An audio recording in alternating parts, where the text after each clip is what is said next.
We are back on Sportsman Radio. I'm your host, Chris Schaffel, and we have Minnesota Vikings defensive end Brian Robison on the air. Hey, Brian, how's it going? Going good, man. How about yourself? I'm pretty good. Let's get this interview started, man. You attended college at University of Texas. You won a consensus champion in 2005 overall. How would you describe your experience there? Oh, it was great, man. I mean, just the atmosphere is awesome. The fans, the city, the teammates that I played with. It was memories built there that I'll never forget. It was just an awesome time. We were lucky enough to win a lot of ball games and be regarded as one of the best teams that ever played at Texas. And so it was definitely a good time for me there. Yeah, and Brian, you were drafted in the 4th round by the Minnesota Vikings. The NFL draft was just last weekend. Tell us about your draft day. Oh, man, it was a nervous wreck. I mean, the whole time you're sitting there, waiting for your name to be called and everything. It was just a good time to be around family and friends and stuff like that, but it was also very nerve-wracking. Just waiting, to have your dream realized and be able to, finally put your name with an NFL team. It was just one of those deals that once it happened, it was the gift of a lifetime, and you get very emotional because you put all this hard work in over the years and finally pays off. So it was nerve-wracking to begin with, but it ended up a great ordeal for me. Were you expected to be drafted by the Vikings? Actually, I had only kind of talked to the Vikings in passing. I mean, I never really sat down with them anything, never had any visits lined up with them or anything like that. So it was just kind of an out of the blue deal for me. But I'd say it worked out for the best. Yeah, it definitely looks like it's working out great. And the Vikings have and has had one of the best defensive lines in the NFL. How is it to be a part of that? It's been great, man. I mean, working alongside, guys like Kevin Williams and, playing in the past with Pat Williams and, Jared Allen, just having him on the other side. And, even the guys that we have, as a second wave and third wave, I mean, just consistently we've had guys that, have been able to come in the game. There's not much of a drop-off. So, hopefully we can keep that going into this year. Last year we had a good year as far as putting pressure on the quarterback, things like that. Hopefully we can, get back to, having a stellar run defense like we've had in years past and be able to still, lead the league in sacks and do those type of things. Yeah, I know I should have mentioned this a little earlier. How do you feel the Vikings have done this season with the NFL draft?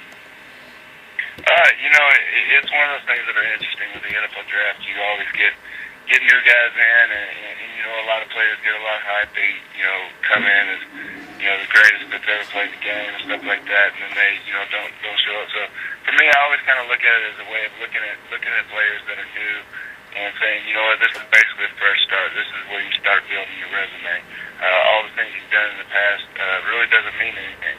And, I don't really know a whole lot about these kids that we just drafted and everything, but I'm looking forward to the opportunity to play in with these guys, and if they're guys that can help our team win ball games and make us a better team, I'm all for it. We'll see that in these next coming weeks, and like I said, I'm excited at the opportunity of being able to play with those guys. Yeah, and you guys drafted Matt Khalil, 4th overall. How do you feel about the Vikings picking offensive lineman 4th overall? I think they felt like it was a need that they needed to address.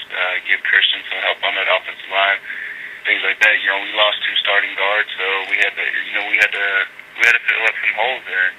I feel like their thought process is maybe we can draft a last tackle and we shore up 2 spots by kicking Charlie Johnson down inside and having something like that. So you almost kind of get 2 with the price of 1. So. But I feel like they thought he was the best pick that they could take at that point in the draft, and they went for it. Yeah, definitely. And, of course, last season it was a huge breakout season for you, Brian. You started all 16 games, having about 44 tackles, 8 sacks, 3 forced fumbles. How do you feel about that stats? I thought it was a good year for me, especially first year as being a full-time starter.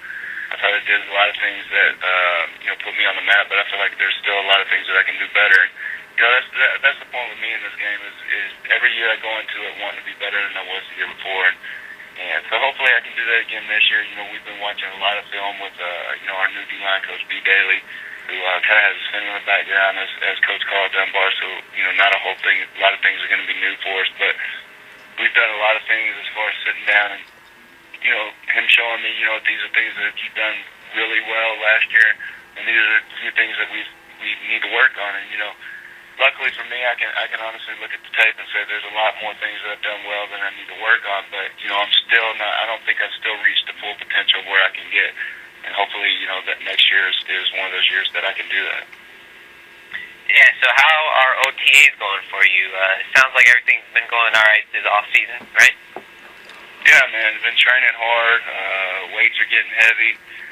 You know, we had a killer workout today with some sled pushes and things like that. And, you know, the team is we're definitely, you know, putting a lot of hard work in. I'm hoping that it'll definitely pay off when the season comes around.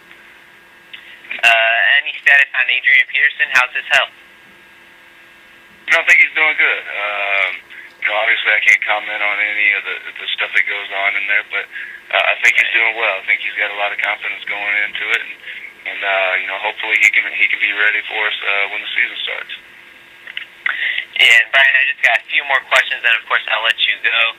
How is it to learn from one of the greatest defensive ends in the NFL history, if you ask me, in Jared Allen? How's it to learn that position by Jared Allen? I mean, last season he set the single-season franchise record for most sacks by a Viking with 22 sacks, and he had 3.5 sacks in that final game of the season against the Chicago Bears. Pretty much, how is it to learn from Jared Allen, and how was it just to watch that record unfold? I mean, it was a very exciting season, you know, not only for Jared, but for all of us, because we kind of take pride in being able to say that we were associated with that we, you know, kind of helped him reach his goals and things like that. And so it was very exciting for us as much as it was for him. And the things that he can teach you, you know, as far as the defensive end are invaluable. I mean, you know, he can teach you mental aspects of the game and what you need to look for. You know, obviously, you know, we're a little bit different pass rushers as far as, you know, he's kind of long and lanky. You know, I'm a little bit shorter in stature and things like that, and probably a little bit, you know, broader and things like that. So we kind of do things a little different, but, you know, seeing a lot of the things that he does as far as his hand techniques and things like that is those things that I can definitely learn from him. The things he's taught me over the years are very invaluable to what I've included in my game as of years late. Yeah, and Brian, I want to wish you good luck next season. And this question I got for you, it's kind of been breaking the news today. The great NFL linebacker Junior Seau has died. Seems as if he committed suicide. Can I get your thoughts on how you feel about Junior Seau as a player? Yeah, I mean, you know, it's definitely a sad day in the NFL, and really the whole sports world, period. I mean, he was a guy that was a staple in the NFL for a long time as you know, one of the best linebackers that ever played a game, and you know, he played it with a lot of passion. You know, played for 20 years. I mean, almost 20 years. I mean, so I mean, you know, the things he did are unreal, and you know, it definitely is. It's a sad day. You hate to hear that, and you know, definitely my thoughts and prayers go out to his family, and he will be missed. Yeah, Brian, once again, thanks for your time joining me on Sportsman Radio. I appreciate it, and good luck next season, man.